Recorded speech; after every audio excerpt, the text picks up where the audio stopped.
नमस्कार, आप देख रहे हैं न्यूज़ नेशन का डिजिटल प्लेटफ़ॉर्म और मैं हूं आपके साथ सचिन दुबे। पाकिस्तान जो मुँह की खा चुका है, पाकिस्तान जो कटोरा लेकर भीख माँग रहा है, पाकिस्तान जहां की आवाम इस वक्त परेशान है, पाकिस्तान के हुक्मरान जो लगातार बिलबिला रहे हैं, पाकिस्तान के वो नेता जो चीख-चीख कर ये कह रहे हैं कि पाकिस्तान तो बर्बाद हो रहा है, लेकिन उनकी जेबें भर रही हैं और जो झूठ उनकी तरफ से बताया जा रहा है, अब उसकी भी पोल खुल रही है। 22 अप्रैल को जो कुछ भी हुआ पहलगाम में, उसके बाद जो जवाबी कार्रवाई हिंदुस्तान ने की पाकिस्तान के खिलाफ, अब उसकी चर्चाएं विश्व भर में हो रही हैं। चर्चाएं इस बात की हो रही हैं कि भारत ने जो कुछ भी जवाबी कार्रवाई की, उसमें पाकिस्तान के उन ठिकानों को निशाने पर लिया गया जहां पर आतंकी पनाह लिए हुए थे, जहां पर आतंकवाद को पनाह मिली हुई थी।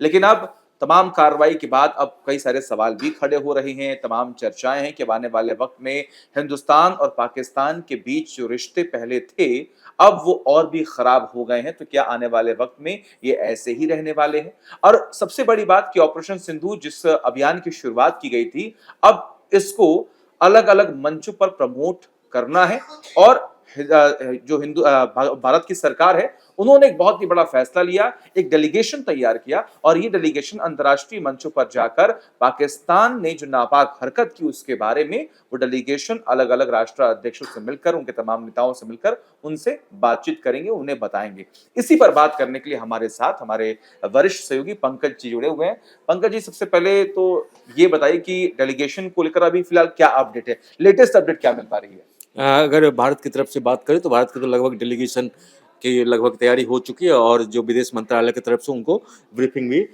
दी गई है। हुँ। जो तो टोटल 7 टीमें जा रही हैं और देश दुनिया के तमाम जो प्रमुख अमेरिका, ब्रिटेन, फ्रांस समेत जो बड़े देश मुल्क हैं, तो तकरीबन 23 से 25 मुल्कों का अभी जा रहा है। वहाँ वो टीम जाएगी अलग-अलग 8 लोगों के अगुवाई में 8 मतलब एक टीम में 8 लोग होंगे जिसका एक अगवा होंगे। हुँ। उनके नेतृत्व में वो टीम जाके जो क्या भारत का स्टैंड है, क्यों भारत ने पहलगाम में जो आतंकी हमला हुआ वो किस तरह से हुआ और फिर भारत ने किस तरह से रिटेलिएट किया और भारत का क्या मकसद था इस तरह से जो आतंक का जो कहा जाता है जो पाकिस्तान जो आतंक का फैक्ट्री है, आतंक के फैक्ट्री में घुस के और आतंकियों को नस्ते-नाबूद करने की जो भारत ने कोशिश की, तो भारत को उसमें कितनी कामयाबी हुई और भारत का आगे का क्या उसमें प्लान होगा, तो मतलब सारी जानकारी। कुल मिलाकर अगर देखें हम तो आतंकवाद को किस तरीके से पाकिस्तान पाल रहा है, प्रमोट कर रहा है, इसको पूरे विश्व भर में भारत सबके सामने लेकर आएगा। लेके एक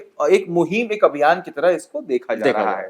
देखिए हाँ। मैं सिर्फ़ 1 सेकंड में रोकूँगा आपको। हुँ, हुँ, देखिए, पूरे दुनिया के जितने भी मुल्क हैं, हुँ, वो सभी जानते हैं जो प आतंक का फैक्ट्री पाकिस्तान है, हुँ, वहाँ फ आतंकियों को पनाहगार है, आतंकियों को वहाँ पाला-पोसा जाता है, आतंकियों को एक अपने टूल की तरह वो इस्तेमाल करते हैं। हुँ, जब ओसामा बिन लादेन को वहाँ मारा गया एबटाबाद में, पाकिस्तान में जाके आर्मी कैंप से जो मुख्यालय के बगल में वो रह रहा था, बरसों से रह रहा था, मारे तो उसके बाद तो दुनिया के किसी देश को शक-शुबा रहा ही नहीं। हुँ। अब जो है भारत जो ये बता रहा है, जो पाकिस्तान जो आतंक का जो ये फैक्ट्री उसका चल रहा है, तो क्या मोड ऑफ अप्रेंटिसशिप उसका क्या है? जो जिस तरह से आप देखिए, जो धर्म पूछ के, जाति पूछ के, मज़हब पूछ के, अगर उसको अब निशाना बना रहा है, तो ये देखिए और ये किस तरह से जम्मू-कश्मीर जो फ्लरिश कर रहा था, ग्रोथ जहाँ हो रहा था, विकास की पटरी पे वो दौड़ रहा था, चहुमुखी प्रदेश का विकास था, वहाँ उसको फिर से विकास के पटरी से उतारने का वो कोशिश कर रहा है और जो है सो किसी भी तरह से अच्छा, इसको जायज़ इससे नहीं इससे ठहराया है। पाकिस्तान को कितना नुकसान पहुँच सकता है? क्योंकि एक तरफ तो वो लगातार हमेशा से ही नकारता है कि नहीं, हमने आतंकवादी को पाला नहीं है, हम आतंक को पनाह नहीं देते, हम फंडिंग नहीं करते। लेकिन एक तरफ कई सारे सबूत अब तक हिंदुस्तान ने तो सबके सामने रख दिए हैं पाकिस्तान के खिलाफ और इस हमले में अगर हम देखें तो एक बड़ा ही मोस्ट वांटेड क्रिमिनल जो कि अमेरिका की लिस्ट में भी था, वो भी मारा गया।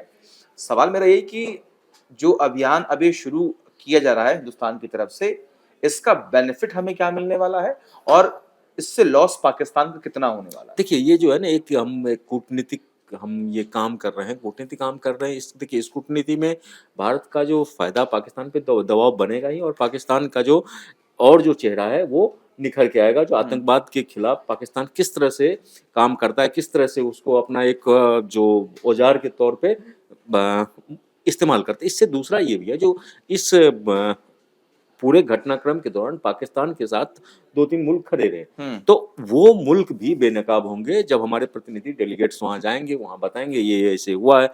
तो उसमें जैसे देखिए चीन आएगा, अज़रबैजान आएगा, टर्की आएगा। इन देशों ने प्रत्यक्ष रूप से या परोक्ष रूप से किसी न किसी रूप से पाकिस्तान की मदद की इस दौरान, जो हमने देखा भी। और देखिए जैसे ही ये डेलीगेशन का अनाउंसमेंट हुआ, पाकिस्तान ने भी कहा कि हम भी डेलीगेशन जो है वो अलग-अलग देशों में भेजेंगे और हम ये बताएंगे कि हम जो है वो निर्दोष हैं और जो भी हिंदुस्तान ने किया वो गलत किया, ये उनकी स्ट्रेटजी है। अभी जानकारी ये मिल रही है पंकज जी की जो पाकिस्तान के विदेश मंत्री हैं इशाक डार, वो चीन पहुंचे हुए हैं। 19 से लेकर 21 मई तक उनका दौरा है और चर्चाएं इस बात की हो रही हैं कि अब वो चीन के पास जाकर यही गुहार लगाएंगे कि हमें बचा लीजिए, जो हमारे बेइज्जती हो रही है कई जगहों पर, जो एयरबेस को नुकसान पहुंचाया है हमने और उसकी तस्वीरें भी हमने दिखाई हैं और जिन आतंकियों को हमने मारा उनके जनाजे में उनके आर्मी चीफ और तमाम जो बड़े चेहरे हैं पहुंच रहे हैं। अब इससे बड़ा सबूत और क्या चाहिए, और यही उनकी जो इंटरनेशनल बेइज्जती है पाकिस्तान की वो हो रही है और जिससे बचने के लिए वो चीन पहुंचे। देखिए अब इसमें कहते हैं चोर चोर मौसेरा भाई। तो अब जो पाकिस्तान के जो उप प्रधानमंत्री या विदेश मंत्री जो डार साहब हैं, डार साहब जो चीन गए हैं, तो वो चीन को एक बार फिर से अंतर्राष्ट्रीय समुदाय पे नंगा कर रहे हैं। नंगा करने का मतलब जो उनको एक्सपोज कर रहे हैं, क्योंकि ये देखिए जो चीन का तो इस जो भारत पाकिस्तान का जो अभी तनाव जो पिछले हफ्ते रहा, उसमें उनका बहुत बड़ा रोल था। और ये देखिए उस रोल में उनके जो सैटेलाइट के थ्रू जो पाकिस्तान को उन्होंने मदद किया था, वो जो आर्म्स ऑर्गेनाइजेशन के थ्रू मदद किया, तो उसका तो पोल खुल गया। अब दूसरी बात यह है जो चीन में जो मुस्लिम समुदाय के लोगों के साथ जो चीन में जिस तरह का अत्याचार और बर्बरता होता है, वो जो पाकिस्तान के रिहायशी लोग मतलब रहवासी हैं, पाकिस्तानी नागरिक हैं, वो लगातार विभिन्न मंचों से वो उठाते रहते हैं।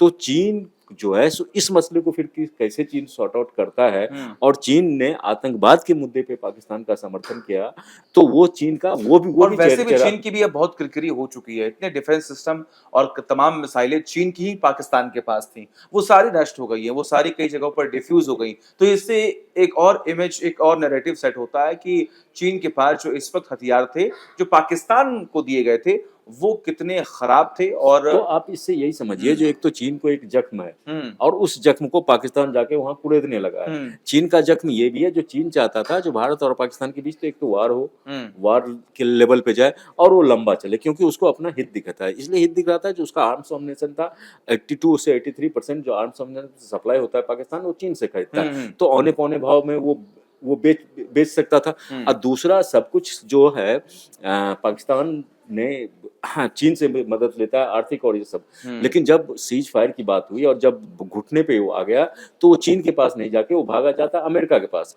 तो अब जिनपिंग की समस्या ये है या बीजिंग की समस्या ये है, जो बीजिंग अब ये मान रहा है जो पाकिस्तान जो है सो मेरे लिए उस तरह से रिलायबल नहीं है। वो तो जब कुछ इस तरह से होता है मतलब हमारा ही दोहन कर रहा है, हमसे सारा सामान साजो सामान और सब कुछ ले रहा है, पैसे मुझसे ले रहा है, और जब कोई बात होती है तो अमेरिका के पास पहुंच जाता है, ट्रंप साहब के पास पहुंच जाता है। इतिहास गवाह है कि पाकिस्तान की हिस्ट्री आखिर रही क्या है, पाकिस्तान के हुक्मरान आखिर वहां पर कैसे रहते हैं, किस तरीके से वो जनता को लूटते हैं, किस तरीके से वो आतंकवाद को पनाह देते हैं, आतंकवाद को बढ़ावा देते हैं और आखिर में जाकर फिर से अपने हाथों में कटोरी लेकर कभी अमेरिका के सामने, कभी आईएमएफ के सामने, कभी चीन के सामने रख देते हैं कि हमें पैसे की जरूरत है। अभी जानकारी ये भी मिली पंकज जी की जो आईएमएफ की दूसरी किस्त जारी होने वाली थी उससे पहले आईएमएफ ने कई शर्तें रख दी हैं पाकिस्तान के सामने और अब मुश्किल है कि जो दूसरी किस्त है वो शायद जारी ना हो पाए। ये भी एक संकेत है कि पाकिस्तान की और मुश्किलें बढ़ सकती हैं। देखिए पाकिस्तान की निश्चित रूप से मुश्किलें बढ़ सकती है, क्योंकि भारत का जो ये दौरा हो रहा है, भारत का जो डेलीगेशन दुनिया के तमाम देशों में आ रहा है, तो वहाँ जो आईएफटीएफ है, आईएफटीएफ के लिस्ट में पाकिस्तान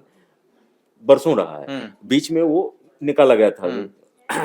तो अब भारत की कोशिश है जो उसको फिर से आईटीएफ के ग्रुप में उसमें लिस्ट में उसको डाला जाए। अगर डलवाया जाए, अगर उस लिस्ट में पाकिस्तान चला जाता तो पाकिस्तान की आर्थिक स्थिति और बेपटरी हो जाएगा। आप पाकिस्तान में आप देखिए, जो एक अंडे की कीमत और दूध की कीमत, मतलब वहाँ लेविश स्टाइल जो लाइफ है ना, उसमें उन लोगों को दूध और अंडे नसीब नहीं हो रहे, मतलब 150-150 रुपए का अंडे का की खबरें आ रही है।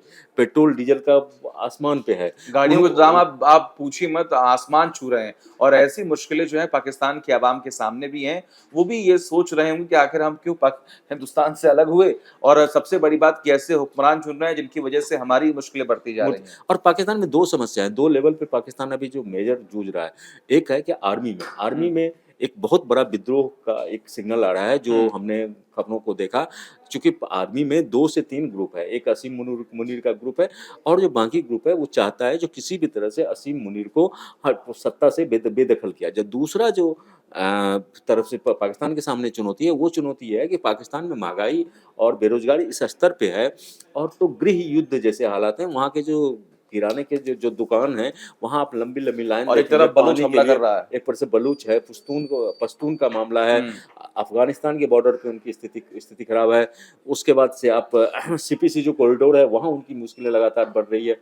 तो कुल मिला के पाकिस्तान जो है वो चारों तरफ से घिर चुका है। अब आने वाले में वक़्त पे देखना ये होगा कि आखिर पाकिस्तान क्या करता है, क्या विकल्प निकाल कर सामने वो रखता है। लेकिन सबसे बड़ी बात यहाँ पर है कि ऑपरेशन सिंदूर जो है वो कामयाब रहा, और पीएम नरेंद्र मोदी ने भी इस बात का ज़िक्र किया था कि ऑपरेशन सिंदूर जो है वो खत्म नहीं होगा, वो मुहिम है और ऐसे ही आगे लगातार चलती रहेगी। और सबसे ऑप बड़ी बात, हाँ जी, बोलिए। ये जो है सो ऑपरेशन, जो अभी सिंदूर। सिंदूर ऑपरेशन सिंदूर जो था, तो 0.1 हुआ है अभी, हुँ, 0.2 अभी बाकी है, और वो अगर पाकिस्तान की अगर फितरत, तो वैसे वो बदली। तो अगर इसी तरह की हरकतें करता रहा, फितरत नहीं बदली, हुँ। तो फिर पाकिस्तान 0.2 भी के लिए भी हम तैयार हैं, और वो कभी भी, और ये तो स्पष्ट है, प्रधानमंत्री। ये तो स्पष्ट है। और चाहे वो सीडीएस हो, चाहे वो तमाम जो तीनों सेनाओं के प्रमुख हैं, उनकी तरफ से भी कई बार इस बात का ज़िक्र किया गया है कि देखिए हम पूर्ण रूप से तैयार हैं, और जहाँ से पाकिस्तान चाहे वहाँ से हमला करे, हम उसका मुँहतोड़ जवाब देंगे। आप सभी को क्या लगता है कि हिंदुस्तान कितना तैयार है, और पाकिस्तान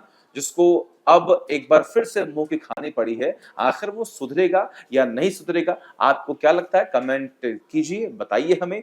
आपको ये वीडियो कैसा लगा? लाइक कीजिए, शेयर कीजिए, और तमाम बड़ी खबरों के लिए देखते रहिए न्यूज़ नेशन डिजिटल।